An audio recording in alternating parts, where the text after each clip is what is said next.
ನಂತರ ಅದಾದಮೇಲೆ ಇವತ್ತು ಬಂಗಾರಪ್ಪನವರು ಆಶ್ರಯ ಕಮಿಟಿಯನ್ನು ಜಾರಿಗೆ ತಂದಂಥವರು. ಸೊ ಒಂದು 10 ಪಂಪ್ಸೆಟ್ NHP ಪಂಪ್ಸೆಟ್ಟನ್ನು ಇದನ್ನು ಉಚಿತವಾಗಿ ಬಳಸಲಿಕ್ಕೆ ಕೊಟ್ಟಂಥವರು. ಸೊ ಆರಾಧನಾ ಸ್ಕೀಮನ್ನು ಕೊಟ್ಟಂಥವರು. ಶಿಕ್ಷಣ ಯೋಜನೆಯನ್ನು ಹೆಚ್ಚು ಕೃಪಾಂಕ ಅಕ್ಷರ ಯೋಜನೆಯನ್ನು ಗ್ರಾಮೀಣ ಜನರಿಗೆ ಕೃಪಾಂಕ ಜಾರಿಗೆ ತಂದಂಥವರು. ಬಹುಶಃ ನಮ್ಮ ಕುವೆಂಪು ಅವರಿಗೆ, ರಾಜ್ಕುಮಾರ್ಗೆ ಕರ್ನಾಟಕ ರತ್ನವನ್ನು ಕೊಟ್ಟಂಥ ಬಂಗಾರಪ್ಪನವರ ಕೀರ್ತಿ. ಇಲ್ಲಿ ಗೋಪಾಲ್ ಗೌಡರು ಹುಟ್ಟಿದಂಥ ಜಾಗ, ಕುವೆಂಪು ಅವರು ಹುಟ್ಟಿದಂಥ ಜಾಗ, ಇದನ್ನೆಲ್ಲ ನೋಡಿದಾಗ ಇದು ಜಾತ್ಯತೀತ ಒಂದು ಕುವೆಂಪು ಅವರ ತತ್ವಕ್ಕೆ ಬದ್ಧವಾಗಿರ್ತಕ್ಕಂಥ ಶಿವಮೊಗ್ಗ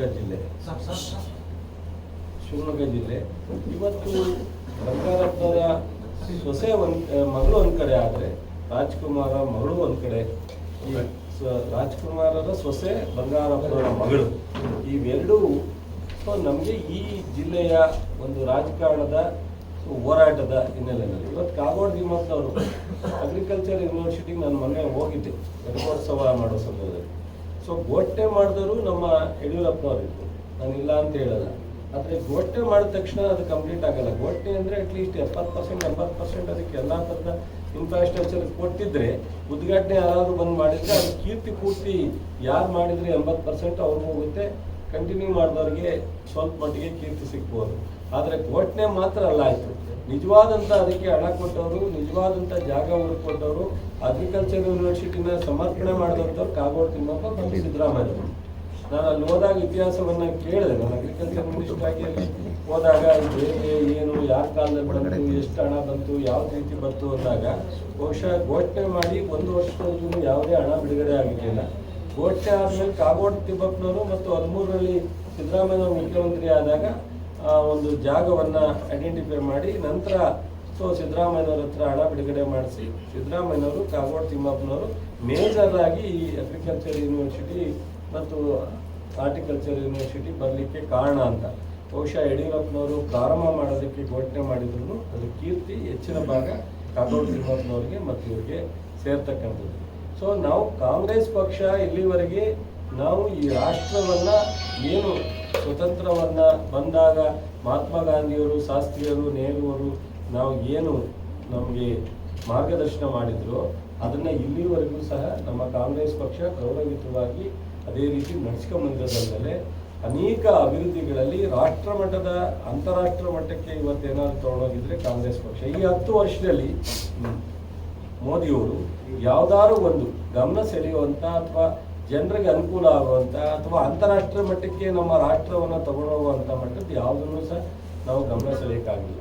ಯಾಕೆಂದರೆ ಬ್ಲ್ಯಾಕ್ ಮನಿ ತಂದು 15 ಲಕ್ಷ ಅಕೌಂಟ್ಗೆ ಹಾಕ್ತೀನಿ ಅಂದರು. ಇಲ್ಲಿವರೆಗೆ ಅದನ್ನು 10 ವರ್ಷ ಆಯಿತು. 4 ತಿಂಗಳಲ್ಲಿ ನಾನು ಬ್ಲ್ಯಾಕ್ ಮನಿಯನ್ನು ವಾಪಸ್ ತರಿಸ್ತೀನಿ ಅಂತ ಅಂದರೂ ಆಗಲಿಲ್ಲ. 2 ಕೋಟಿ ಜನಕ್ಕೆ ಯುವಕರಿಗೆ ಅಪಾಯಿಂಟ್ಮೆಂಟ್ ಕೊಡ್ತೀನಿ ಅಂತ ಅಂದರು. ಅಂಥದ್ದನ್ನೇನು ಮಾಡಲಿಕ್ಕಾಗಲಿಲ್ಲ ಅವರು. ಸೊ ಅವರು ಗ್ಯಾರಂಟಿ, ಮೋದಿ ಗ್ಯಾರಂಟಿ ಅಂತಾರೆ. ಯಾವ ಗ್ಯಾರಂಟಿ ಅಂತ ಹೇಳಲ್ಲ, ಮೋದಿ ಗ್ಯಾರಂಟಿ ಅಂದರೆ ಅವ್ರಿರೋದೇ ಒಂದು ದೊಡ್ಡ ಗ್ಯಾರಂಟಿ, ನಾನಿರೋದೇ ಒಂದು ದೊಡ್ಡ ಗ್ಯಾರಂಟಿ, ನಾನೇ ಒಂದು ದೊಡ್ಡ ಗ್ಯಾರಂಟಿ ಅಂತ. ಅಂದರೆ ಅವರು ನೋಡಿದ್ರೆ, ಅವ್ರ ಕೈ ಮುಗಿಯೋದು ನೋಡಿದ್ರೆ, ಅವ್ರ ದೇವಸ್ಥಾನಕ್ಕೆ ಪೂಜೆ ಮಾಡಿದ್ರೆ ನಾವು ಭಾಳ ಖುಷಿ ಆಗುತ್ತೆ, ನಮ್ಗೆ ಹೊಟ್ಟೆ ತುಂಬುತ್ತೆ. ಆ ರೀತಿ ಅವರು. ಯಾಕೆಂದರೆ ಕೋವಿಡಲ್ಲಿ ನೋಡಿದ್ರಲ್ಲ, ಈ ದೇಶದಲ್ಲಿ ಎಲ್ಲ ಪ್ರಪಂಚದಲ್ಲಾಗಿ ಕೊನೆಯಲ್ಲಿ ಕೋವಿಡ್ ನಮಗೆ ಬಂದಿತ್ತು.